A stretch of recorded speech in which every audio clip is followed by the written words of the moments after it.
If you've spent any time online lately, I'm sure you've seen it. People with that pain look on their face, dunking themselves into giant tubs of ice water, right? It is all over the health and wellness world, and the claims are huge. Better immune system, incredible mood boost, you name it. But what is actually going on? And yeah, that's really the question, isn't it? Are people getting real, measurable health benefits from this? Or is it just the latest extreme wellness fad? A cleverly packaged way to suffer? Well, let's dive in and find out. So, first things first. While the ice bath selfies on your phone are definitely new, the whole idea of using cold to improve your health, not new at all. It turns out we're just rediscovering a practice that is ancient. I mean, we're talking way, way back. In ancient Greece, Hippocrates, the father of medicine himself, was prescribing cold water baths. Then you fast forward to the 2000s, and it became this secret weapon for elite athletes. Think Michael Phelps using ice baths to bounce back between those insane Olympic races.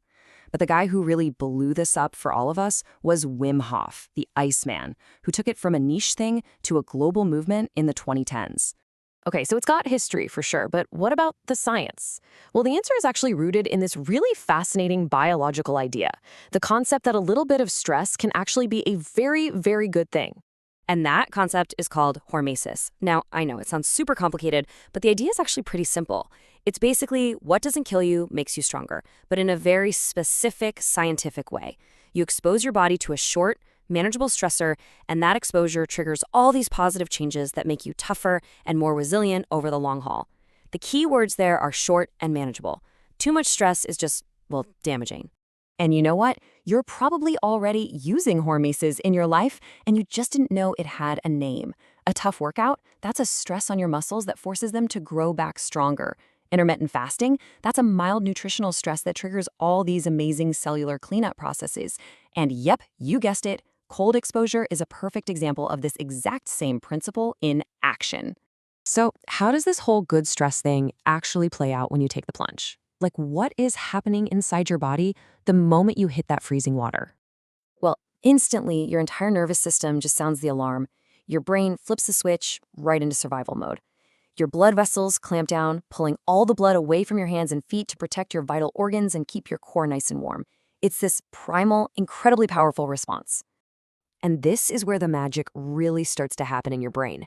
That shock of cold triggers a massive release of norepinephrine. We're talking a staggering 530% increase. This is the neurotransmitter that governs focus, alertness, and vigilance. It's why people say they feel so unbelievably sharp and awake after they get out. But wait, there's more. It doesn't stop there. Your brain also lets loose this flood of dopamine, the molecule of motivation and reward, bumping up your levels by 250%. And here's the cool part.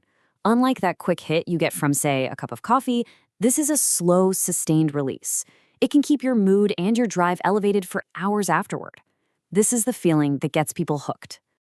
Now, moving beyond the brain, the cold does something pretty profound to your metabolism, and it all comes down to two totally different types of fat. First, you've got your standard white fat.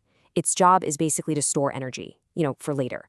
But then you've got this other stuff called brown fat, and it's packed with mitochondria, making it act like your body's own internal furnace.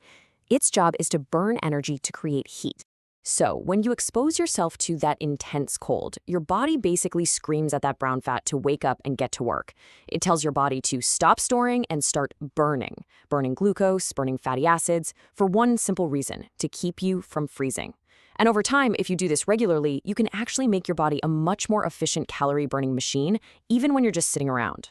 Okay, so the science is definitely compelling, I get it. But that does not mean you should run off and dump a bunch of ice in your bathtub right now. If you're curious about this, there is a much, much safer and more accessible way to get started. And the best place to start is simply with a cold shower. That's it. At the end of your normal shower, just turn the tap all the way to cold. Now, you're aiming for a temperature that is uncomfortable, for sure, but not so shocking that you can't control your breathing. That's the real test. If you start to panic or gasp for air, it's too cold. Pull it back a bit. Just start with 30 seconds and then slowly work your way up. Consistency here is so much more important than intensity. And this really is the key mindset you've got to adopt. The whole point of this isn't to punish yourself. It's about applying a controlled, manageable stress that your body can adapt to and learn from. Remember, the goal is discomfort, not suffering. All right, so we've looked at the history, we've broken down the science, we've talked about how to start. The last question is, who really gets the most benefit from adding this kind of intentional discomfort to their lives? Is it for you? Well, the research points to a few specific groups. For people dealing with insulin resistance, it can really help improve blood sugar control. If you're chronically stressed out, this can literally train your nervous system to handle stress better. If you feel like you have a sluggish metabolism, maybe from a lifestyle that's a little too comfortable, this can be the shock that kicks it back into gear. And of course, for athletes, it can be a total game changer for recovery. But let's be really clear about something. This is a powerful tool, but it is not a magic bullet. If you're already sleeping great, you manage your stress well, and your metabolism is humming along, the effects you feel are probably going to be less dramatic. It just works best when it's one piece of an overall healthy lifestyle. And really, that kind of brings us to the final thought. Almost everything in our modern lives is designed for maximum comfort, right? Climate-controlled houses, food delivered to our door, we almost never face true physical hardship. So maybe, just maybe, reintroducing a small, controlled dose of that primal discomfort isn't about self-torture at all. Maybe it's about reawakening those incredibly resilient, adaptable systems that are just lying dormant inside all of us.